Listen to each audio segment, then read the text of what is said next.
Good evening, everyone, and welcome to the Broken News for the week of June 15th, 2020.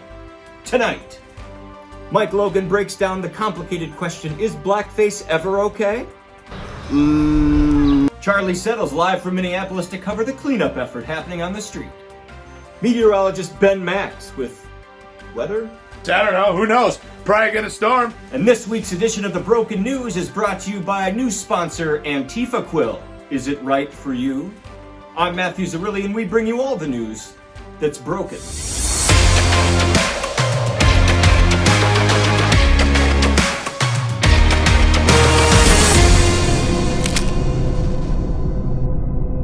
In our leadoff story tonight, President Trump's former national security advisor and anorexic panda, John Bolton, after refusing to take part in the impeachment hearings, released a book called The Room Where It Happened, where he makes bombshell claims about President Trump, including Trump's support for Chinese concentration camps, as well as allegedly openly asking for China to meddle in the 2020 election.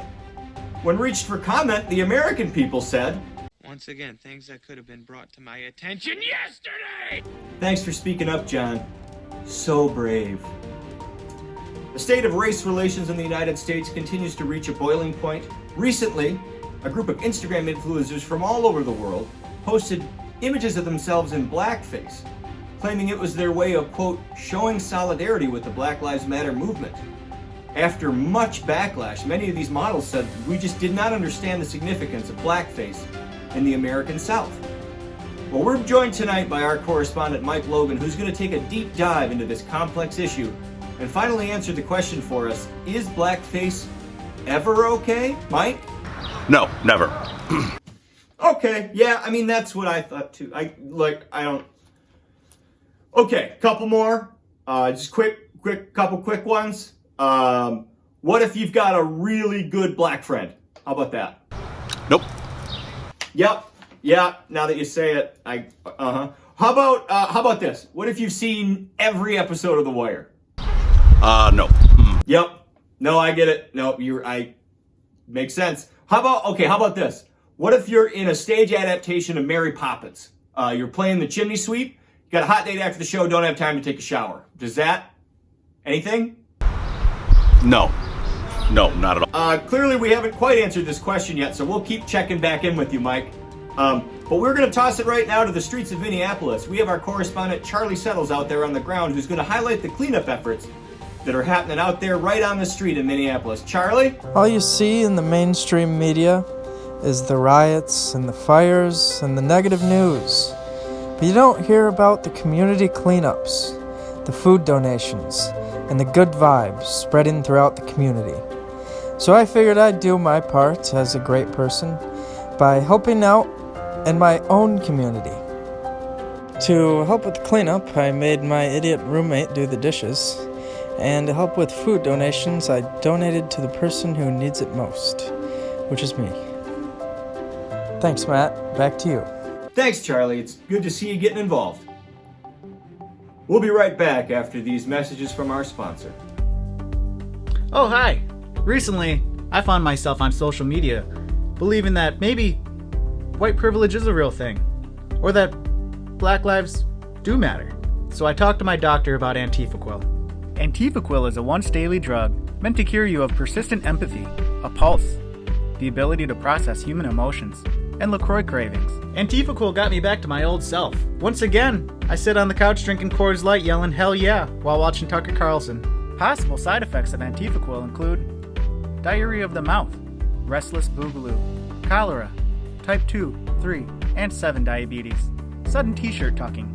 AntifaQuil might not be for you if you are already watching Fox News. So if you ever find yourself listening to NPR, ask your doctor about AntifaQuil. AntifaQuil. Fuck empathy. So weather, right? We're going to check in with our meteorologist, Ben Macks. Oh, I'm sorry. Oh, Mike, Ben is asking if blackface is okay for a meteorologist getting ready to do a report on a storm front moving in? No, never. Yeah. Okay. We're going to toss it over to Ben Macks and see what weather we have coming up for the week. Ben? Thank you. I come to you this week concerned. Concerned about the severity in some of the weather patterns and storms that I've been seeing recently. Makes a man wonder, what could we do to maybe help alleviate the impact that these severe storms are having on people all over the world? And the answer is simple. Science. Reason. The latest technology that we have at our fingertips. Those are the only things that are going to help us. Ben, it's so great to hear you say that. Which is why I think it's time that we go ahead and make a sacrifice to the gods. Overdue, in my opinion. Not a person or anything, maybe like a chicken or a hamster or something. Do you know where I could find like an open pit of fire or lava? Any kind of ancient hellscape, really. You're not gonna throw a hamster into a pit of fire. Thought you might say that. So, hear me out for a second here. Used to gamble quite a bit. Enjoyed the slot machines, like the quarter slots. What I used to do back in the day was I'd take a quarter, I'd tie a little string to it. Drop it in, pull it out, get the credit still. Drop it in, pull it out, get the credit still. What if, similar idea, stay with me, we take that hamster, okay, we get a fishing pole, we rig that hamster up to a fishing pole, open pit of fire, in, out, in, out, in, out. They won't even know what's happening, okay? They're gonna be pleased, hamster's fine, everybody's happy. In, out, safe and sound. Whether there's a fishing pole attached to it or not, you can't. Goddamn liberals. Can't even make a ritualistic animal sacrifice anymore without you getting all huffy and puffy about it. Back to you, I guess. I don't know. Who knows? Probably gonna storm. Could have stopped it. Nobody gives a shit. Nobody listens to me. No, why would you? All right, moving on. We did have a call in from a viewer. Mike, they're asking, what about Robert Downey Jr. and Tropic Thunder? Oh, he gets a pass. Yeah, he gets a pass, and he's invited to the cookout. If you don't know what that means, just Google it. Yeah, I guess we can all agree on that one.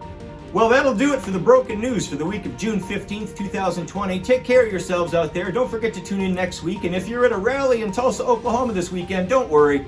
Your Immune System's Electoral College probably has you covered. Good night. That's right, everyone. Donald Trump invented Juneteenth. He was the one that came up with it. He wanted me to tell you all that. Also, in related news, he was the one that discovered Jemima. That's right, she was working for a modeling agency. It was before she was an aunt. She was, quote, a total 9, and he wanted to make sure that you were aware of that. Also, the first Kwanzaa happened in a Trump hotel. Okay, bye, no questions.